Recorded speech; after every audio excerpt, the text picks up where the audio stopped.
Xhembash, Jinavenda dengu basën me Bistçarve. Kerembikin Bala Huabidon Nuçeyan.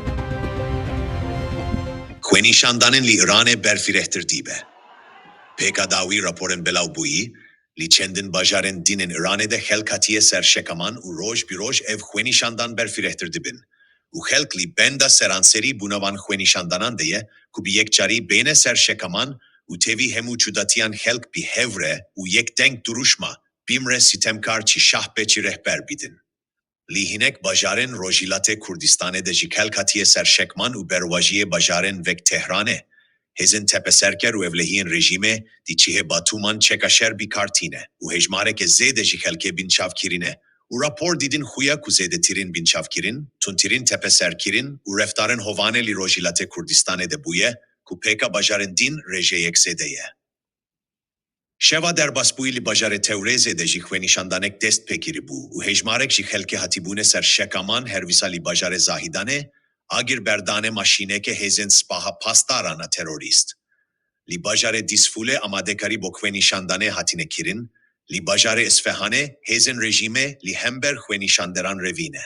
Li bajarên Yezd, Eligoders, Kirman, bajarê Mehellat, Burazcan, Burucerd, takên Tehranparsûnarmek çendin takên din li Tehranê, Şiraz, Hemedan, Kum, Asmanawa û Serawîle li parêzgeha Îlamê, Meşhed, Nazyabata Tehranê, Kuhdeşta Luristanê, İlam, Esedabada Hemedanê, takên Goherdeşt û Ferdîsên Kerecê de xwenîşandan dest pêkirîne û li hinek jî wan bajaran de xwenîşandan gelek berfîre.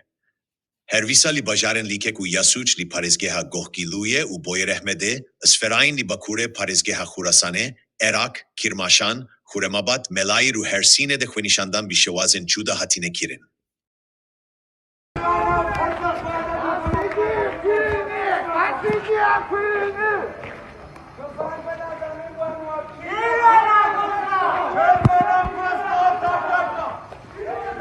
Bişeref!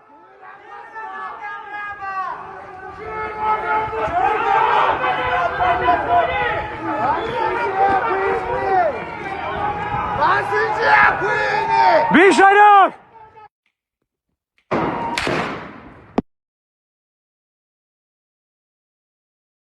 Heta Nuçek e din bi xatreve.